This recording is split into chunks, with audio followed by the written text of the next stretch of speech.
I know for myself, I never had the desire to do soap operas, I'm sure. they feel so flighty and light and, big freaking hair, shiny. It's very manufactured, right? Yeah. And it feels like it's its own world. And, look, there's a place for everything. And you have to know what you want as an artist. That was a great way to put it. You never felt the need to do that. Yeah. And I think you have to know yourself when you break into this business. I think so many people are kind of throwing spaghetti at the wall and just trying to get lucky and break into the business somehow. You should, as an artist, kind of know the direction you want to take your career. I mean, the movies you have done really show they follow your mindset, your belief system, trying to tell stories, trying to show there's connections with another spiritual world. A lot of your films kind of follow that They do. mindset. So you got made your own path in the business by following your dream as an artist, which is fantastic. Thank you. Yeah, and it's important, like even moving forward, now that, this whole concept of spirituality has become a little bit more mainstream. Sure. Yeah. I feel even more free to dive a little bit more and get more into like the sci-fi elements of, this thing that I've wanted to play around with for a long time, the whole concept of the multiverse. So yeah. And to me, that's like Incredible, right? Yeah. That's where I want to go next. Yeah, I mean, look at that. Yeah. Book. Yeah. I really want to read that. I didn't even know. I'm so excited to read your book. Thank you. Yeah, I try not to over-promote myself. It's called America 2076, so it's like an alternate timeline of America in a few years in the future from now. So, yeah, we've been very fortunate with it. It was the #1 dystopian bestseller, #1 teen science fiction bestseller, #1 military bestseller. Yeah. But it fluctuates, right? But it was the #1 for about 3.5 weeks. So that's pretty good. So, yeah, very fortunate. It's kind of found a fan base. We have a great team right now that is doing the soundtrack for it as well. So, once things get moving, we want to actually make it into a show. It originally was a show. So I was fortunate enough to have, the first 2 seasons written already. I have 6 seasons bullet pointed out. So I was able to then translate that into a graphic novel. So that was good. So essentially the first episode of the graphic novel is the backstory of the first episode of the TV show. So that's kind of, so that was a great kind of way to go about that kind of avenue. So I just kind of put it in a different medium. So are you looking for money? Everybody's looking for money, right? I have something going on.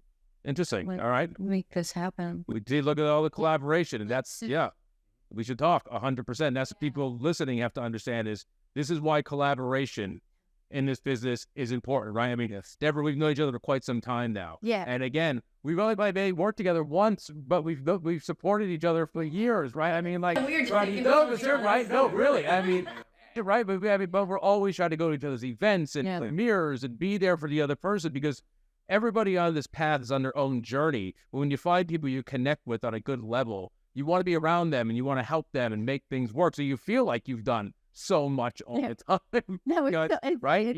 Like the fact that you said it was only one, I'm like, oh my gosh, isn't that crazy? But maybe we may have been in things, but like, I know we know a lot of the same filmmakers and we both act, and may have been in a lot of projects, but we never you and I never got to act together, ever. No, I know. That's what I wanted to and we've been in some similar films, but our scenes were never together, or we just never got to cross paths, and that's one of those unique things, right? It's somebody you want to work with, but, maybe this can be the one. Maybe, yeah. Right? I mean, you never know. I mean, I could, as a producer, bring you guys into these people that I'm working with, and, I mean, it's a really cool thing. We talk offline. Yeah. And then I'll get your book and bring it to them.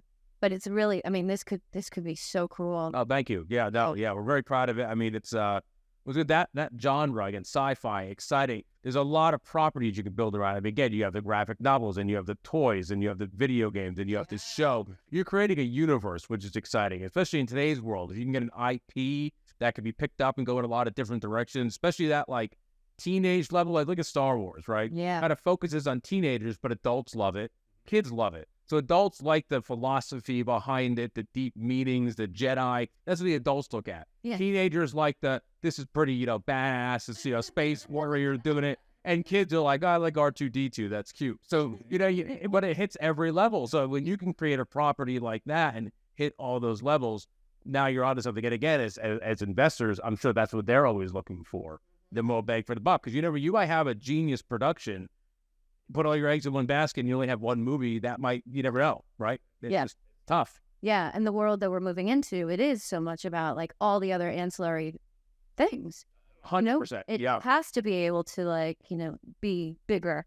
Absolutely. Look, at everything splinters, which is beautiful, right? Like, let's say a book you have is on Amazon, and the movie you have is also on Amazon, and the show's on Amazon, and the soundtrack. Well, when you click the name, it all split. Like, everything now interwebs within each other, right? So, like, that's the key to building a brand, is just keep interwebbing yourself, which is, what these content creators do so well on TikTok and Instagram. These people are geniuses. They figured out ways to post a video, and in 30 seconds they have, 2 million views. Yeah, which is, I know, right? It's like we need to do that for our project. For a movie, right? Like, well, I've literally spent so much time now watching, and again, I'm sitting here on TikTok watching all these TikTokers. And what are they doing, like, right? what the hell are you doing, right? It's all like a code, right? How do you crack the code, figure out how to do it. And it's just sitting back and figuring these things out.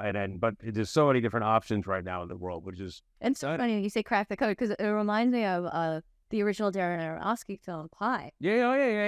Absolutely, yeah. It's about cracking the code. Cracking the code. And everything in life is about cracking the code. It really is, yeah. You can figure it out, and you just take the time to actually get in there and analyze it. Again, this is not an impossible business to get into. Yeah. People like us that are actually in it. And again, I always try to say to people, this business is not the 1%. There are people that make a living in this business that are doing well and just making product that are out there. There are independent filmmakers. There are so many ways to break in. You just need to figure out your way to do it.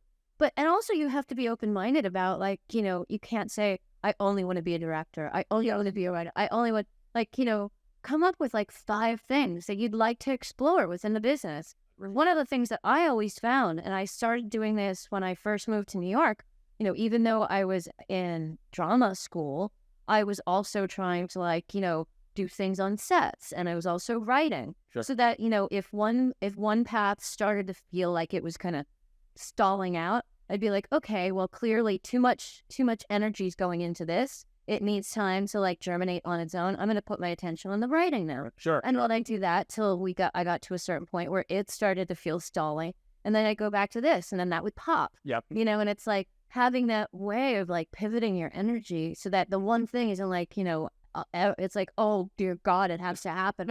I'm going to die, that is making sure that it does not happen. You're absolutely right. Yeah. That is nothing is going to stop the flow more than putting all your attention on that. It's kind of like if you're in a relationship, or you want to get into a relationship, and it's like, that's the only person. It has to be that guy. Why doesn't he like me? And then, that person is going to run for the freaking hills. They're just whoa, way too much. But that's how even projects are and things are and jobs.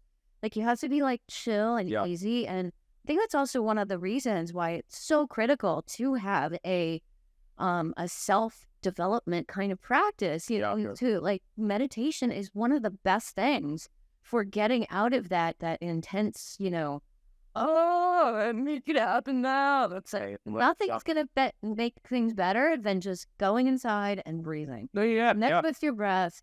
Go for a walk outside. Connect with nature. Do some grounding. Feel the sun. Yeah. It's really easy to get caught up in all this other nonsense. And, we have to remember we are spiritual beings having a human experience. Yes. That's the thing that we have to always keep in mind. And it's really easy to get away from that because of, all the chatter and TikTok and Instagram and, all the equipment. Everything. All the toys. More the human experience, right? I mean, if you're just worried about the end product, you are missing the entire experience of even getting to the end product. So even when you make a movie, you go to the premiere and you're just you think it's going to be so great, and it is for 2 hours, and all of a sudden it's over. Yep. Yeah. So if you didn't enjoy the whole process of getting there, what was the point of all the struggle to actually get there and be like, well, this lasted for 2 hours, and now it's done. I go home and do nothing. Would you do right? That's because you didn't even like doing it. Well, why spend all this time on a craft? We're creating, again, like you said, this human experience as filmmakers, as writers.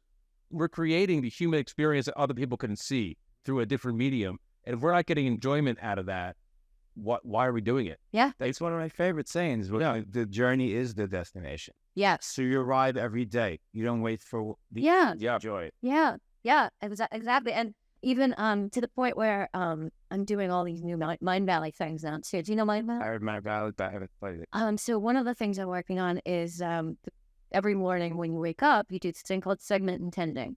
So you think about the day that you're about to have, and you think about like, okay, if everything goes exactly the way I want it, what happens? Like, my shower is going to be done just in time, and the dogs will all be like calm and quiet, so I can leave the house, and I'll, driving over to see Joe and Chris. So it'll be smooth, no traffic, and the sun's going to be shining, and and you think about all this stuff, so you're pre-paving like all this good energy to go into your day, and then like as you go through the day, you find all the little magical things that happen in addition to those, and you make note. You're like, oh, that was magic. Oh, that was cool. Oh, this was a synchronicity. And so if you're always looking for like the magic and the miracles and these things, like you will ultimately have an amazing experience, and miracles will happen. And I mean, just look at like some of the things that we've just talked about. Sure. Like even like with your 2076, like that could very easily become something. You never know, right? Yeah. That could be one of our magic and miracles that we have for the day. Yeah. Yeah. About being conscious and aware. Yeah, exactly. Yeah. 100%. It's all very exciting, and nothing will make you more conscious and aware than making a film. Because you have to be in the moment, and the way we like to work, which is very small crew, smaller cast, but really intense, very important stories, things that matter, and there's just such great focus. I mean, don't you find that when you're on set doing these things, it feels like meditation? Oh yeah, you get into the flow state. And you're just like going, and it's great. There's nothing. That's the reason we do what we do. It's for that feeling. Yeah. It's like literally you feel that electricity from your tailbone all the way up through the top of your head, and it's just like. You're absolutely right. People don't realize that may not be in an artistic craft for their career. That it's not all about the money to people in that. When people break in and it's just about the money, they usually leave the business because they can't handle it. Like if you don't get it for telling that story, that feeling you get when you're creating, you're just going to walk away because again, this is almost impossible to do. Yeah. Right? Yeah. Oh, yeah. And even when you do it, it takes making a movie. I don't care if you have $1 or $100 million. Any movie that has been completed out and you can view is a miracle. Yes. I respect every filmmaker's film. I hate when people watch a movie and they're criticizing or cutting it up. I said, do you know how intelligent that person must be to have conceptualized a film, to have got enough people to believe in them, to make the film, then do post-production, and then get it on a network, right? Somebody has brains in that operation. So, at least appreciate that, even though it might not be your cup of tea. Yeah. Especially if you're in the business and you're criticizing, then you don't really know what the business is about because it takes so much effort to accomplish that. Absolutely. No, it's so true. It's a wild, wild ride. And it's again, people to sit back and to say, oh, no, that movie sucks. Like, come on. Yeah. Like, it takes a lot of work and you got to love it every single day. I mean, and again, if you could really, would that be like, if you could give one piece of advice to any aspiring filmmaker, entrepreneur, anybody with a dream, it may not even be our business, but anybody with a dream kind of is like our business. They're shooting for something that may be outside their scope, outside an easy, obtainable reach. What would it be? Nothing worth having is ever easily gotten. Mm-hmm.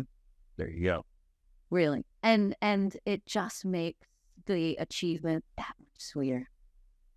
And no matter what, you find your way. If you're passionate about something, you will find the way. Mm-hmm. Yeah, absolutely. And there's going to be plenty of people that come and tell you, well, you can't do it that way. It's like, well, you do it whatever way you damn want, and you show them that, well, this is how I did it. So get out of my way. What's that saying? There's a really funny meme that's out about how, stop telling me how I should be doing it because I'm actually doing it. There you go. You're just get out of the way, unless you're like on my train. Get off, right? Yeah. No, I love it. I think there isn't a better way to say your career, and for anybody getting motivated in that, that's perfect. Yeah. I mean, really. And you don't stop. Yep. I've had all kinds of crazy things like people say no or change the path the last minute or whatever, but I will never, ever, ever, ever give up. And, even right now, if I've thought to myself, because I play these games and like, okay, if I had, $1 million, what would I make? Okay, if I had 500,000, what would I make? Okay, if I had if I had $100, could I make something? There you go. And then I'm like, I could. Just figure it out, right? You figure out what you want to do. I'm not talking about a short or anything either. No. Talking about like take $100, get a bunch of people together, and like make something happen. People want to collaborate. Yeah. You find the right group of people that want to collaborate.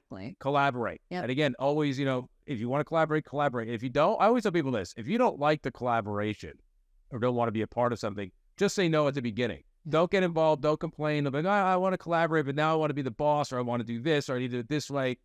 You're collaborating or don't collaborate. Right? Yeah. Or another one. One thing that happened to me on Sepia, I got rid of the guy that I originally had for the older man, because there was a sex scene, and he had to have his girlfriend read the script to approve of it before he was allowed on set, and I was just like, okay, yeah. We don't really need you. Once that kind of energy comes in, that like, we need permission from the girlfriend. How are you shooting this now? Yeah. I was like, we're going to change it. I can't change a camera angle. I can't do that. I'm like, is she going to come to set and tell me, like, what I can and can't do on my film? You better be bringing so much value to that movie. We better be getting like $1 million off your name alone for that type of pull, right? So, like, what are you bringing to do that? That's people also don't realize. There's a formula to how these films are sold. So if people are making demands or saying that they need X amount or they want things a certain way, the real honesty is that they may have no bearing on the actual end result of the movie. And people don't realize that there is a very formulaic way that distributors look at movies. And if you're not kind of raising the notch, you really don't have much to say. So if you don't like it, then don't do it. Yeah. Because and there's nothing wrong with saying no. I think people need to learn the word yes and learn the word no. Yeah. Right? And there's nothing wrong with saying yes to something. There's nothing wrong with saying no to something. I would be more offended if somebody was wishy-washy and left me, like, come on, we're halfway there and now you're complaining. Yeah. Just don't do it. Just say I'm not available. I can't do it now. It doesn't work. That's much better than being like, I'll go half-assed in with it. Yeah. And leave you like halfway through, I'll start complaining and making your life hard. No, that isn't like it. Well, and there's a couple other things too. First of all, Abel Ferrara, I was. He's phenomenal. Are you kidding me? And he said something really important to me, and because I asked him, when does it start getting easier? And he looked at me and he's like, never. It's like, no matter what you're raising, it's always a freaking miracle to get the financing. Doesn't matter. He said, and at that point, he made like 15 films. He's like, never is easy. Never is easy. Never. As you keep growing, then you could do more, so you could take on more challenges as well. So right. Exactly. It get harder. Right. And also the one thing that really people need to think about, and this like makes me like want to blow a gasket, is when people come to me and they've never made a movie, or they've made a movie, but it was like forever ago. And they're like, well, this can't be done for less than $1 million. Like, really? Yep, yeah. And so the last time you made a film was for how much? And they're like, oh, well, I never actually made a feature. Like, oh, okay. So who's telling you that that's what you need? It's like, well, I need to be able to not work for 2 years. I'm like, oh, so this is so you can get paid. Yeah. And you think that what investor is going to give you $1 million when you've never done anything else before, so that you can sit around playing with this for 2 years? Delusional. Yeah. I mean, literally, I can't, and I find it very difficult to even say anything, because I feel like what I'm going to say is going to be so cutting that I just, it's like that whole thing, if you can't say anything nice, don't say anything. I'm like, all right, good luck. That's what I always say to people too. You go do you. Yep. I always say, like, that sounds great. If you can raise that, then great. God bless you. Right, do it. Yeah. 10 years later, they are still trying to raise their $1 million. Yeah. And they haven't done anything. Yeah. But they're talking about that same damn script that's like outdated now. And it's antiquated at that point. It doesn't even have the same topics. Doesn't even matter at that anymore. But it's, again, having a conversation with somebody like that is just going to fall on deaf ears. Yeah. Right? And then they're going to see you as like a problem. Yeah. Like, oh, they told me this, and then you're the bad guy. So I always, if you know how to do it better than me, by all means, go do it. As I always say, you're so smart. Please You're not probably more talented than I am. I'm gonna go do it. Yeah. I know. Like I don't admit to know anything. I just know how to do things the way I do things. So yeah, that might not be for everybody. Go do you. Why are you telling me how to do me? Yeah. You figure out go do it and be happy. Well, for the people that they give you the advice unprompted, and they have no control of their own life, so they're trying to control yours. Yeah.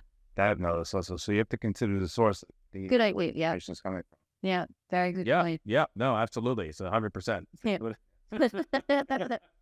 But I think one of the things that needs to happen, like, with Secret Sexual, I wanted to bring back Dogma 95. Sure. Okay. Yeah. Yeah. Because, like, when the whole digital revolution came along, everybody thought, oh, well, it has to be on a Red or the Ari or, the Alexa, all this other crap. And, people then got further and further away from what the original intention was. The whole idea of Dogma 95 came along and digital cinema was so that it democratized filmmaking. Yes. Yeah. Yeah. So that, you didn't need to go out and raise $1 million. Yeah. You can make a movie for $30,000. Sure. Yeah. Yeah.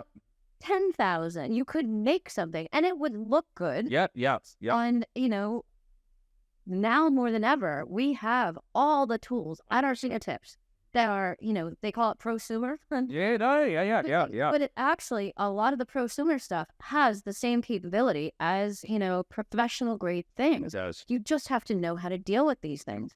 And so I think it would be a really valuable thing. Like, I really want to bring back Dogma 95. That's one of the things that I want more than anything. Sure. And I want to find other filmmakers that are willing to, like, dive into this Dogma 95 thing and like, get this rebirth of this movement.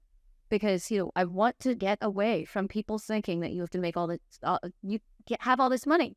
This is the way we actually end up making money off our films. Yeah, you're absolutely right. Yeah. Because if you don't have to get back a couple $100,000 to pay back investors, but you have to get back, 30,000, something like that, you can make your money off.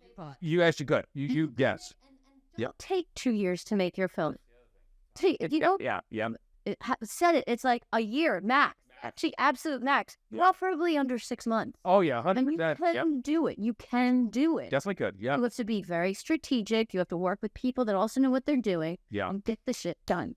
And don't have 1,000 different characters. Don't have 100 million locations. Yeah. Do simple. Go back to look at the cast of Eddie's films. Oh my gosh. Yeah. Well, I mean, it's basically he was the first guy that was. really started the Dogma 95 kind of thing. It's all about script and acting. Yeah, he does. That's what it is. Yeah. And everything else, you can find your way around it. You could. So, I really want everybody to, people like us, I want us to get together and come up with get some other filmmakers that are really excited about bringing back Dogma 95. And we dive in and we start cranking out movies and we make money off them. Yes. No, I mean, 100%. Getting groups of people together like that. It could be a movement for people out there that are artists that want to get things done. It could be beautiful because I think that will save independent film. Yeah. If everybody's trying to reach for these giant movies and to go do things they think, even the way things were done 10 years ago, it won't happen. And our market will collapse and the indie films will be away in the past. Yeah. If that will happen. It's very scary. So we do have to stick together and find the right filmmakers to move forward. I think that's going to make us survive. Yeah. And there are a whole lot of us that are willing to work as hard as we do. I mean, you edit and I edit, I color correct, how to do sound design. I do the music design for most of my stuff. Oh, yeah. Unless, I have a composer, but even my composer, Michelangelo Sazzo, is great.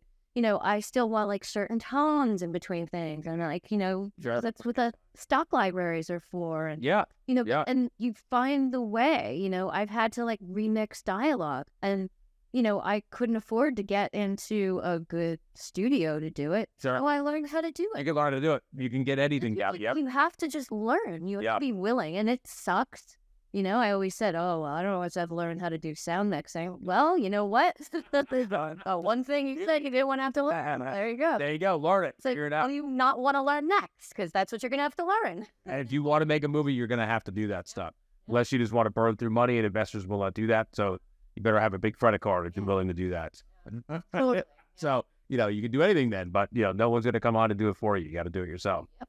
It's a fascinating world. I love it. Yeah, it's exciting. I think it's great. I wouldn't be doing anything else. Would you ever want to be doing anything else in your life? Oh, no. No, look at that. Not even a shock, right? No. Yep. Yeah. What's your tongue? Exactly, right? It's all we're meant to do, really. It is. Yeah. I mean, if somebody told me, you can't do this anymore, I just secretly. There you go. No, exactly, right? Yeah. Yeah. I mean, honestly, I would find a way, like, no matter what. Like, nothing will ever stop me. No. Like, anyone tell you to do this as a hobby and do some other job? Oh, yeah. And then I was like, no, I do this my job. Yeah. Yeah, exactly. I was so excited when you texted me. Oh, thank you. Yeah, I was just like, Yeah. well, it's so great to see you guys. It's always great to see you. Energy is amazing every time I see you. Aw, Yes. So, yeah, no, we knew you'd be fantastic. So. yeah, and every time I ever see you guys, it's always the same. Oh, yeah. Yeah. I think that's the thing. Like, I just love how, the people that are really part of your tribe, it's always the same. Yeah. There's nothing ever different. It's not like, it's like, I never heard like, oh, Joe said this about me or Chris said this about me. No, it's always like the same, it's always like, Good people. Again, this business is so crazy. Always take everything with like a grain of salt, and there's always two sides to every coin. Yeah. And that's why I always tell people, don't listen to opinions. If you hear something about somebody, meet them yourself. Form your own opinion. If you don't like somebody, then you don't like somebody. That's fine. There's nothing wrong with that. Not everybody's meant to be friends. But don't take somebody else's word for something in life. Go out there, meet somebody, shake a hand, meet a stranger, work with people you may not know. Like them, love them, don't, and be honest with people. That's it. I mean, that's a good way to live, right? I mean, that's it. That should be on the Dogma 95. It's let's get like a new manifesto. No, right, that's it. If people would have that would be great. Actually, Scott McCauley from Filmmaker Magazine, I told him about how, I want to redo Dogma 95. Yeah. And he said to me, come up with a new manifesto, and he'll do an article about it. Let's get together. We should. Let's do it. That'd be great. Let's brainstorm and come up with a Dogma 95 manifesto, and I'll get Scott McCauley on this. That'd be great. And we'll do something. That would be fantastic. I think we can all do so much great work together. And let's do it. I have to tell you, I think if that's going to be a time to at least end, I'm sure we're going to keep talking today, everybody, but that's the perfect time to log off here. But again, everybody, Deborah, you are fantastic. Really. I'm sure there are going to be so many motivated listeners that are out there pursuing their dreams because of you. And again, from the Live Your Dreams podcast, we're so excited to have you on. I'm Joe Gawalis for Mr. Victor. We're so excited, Deborah. Thanks for joining us again and again. We are the dreamers, and the dreams make the world go around. So please follow your dreams, live passionately, and everybody, we hope the best success for you. See you next week. Thank you.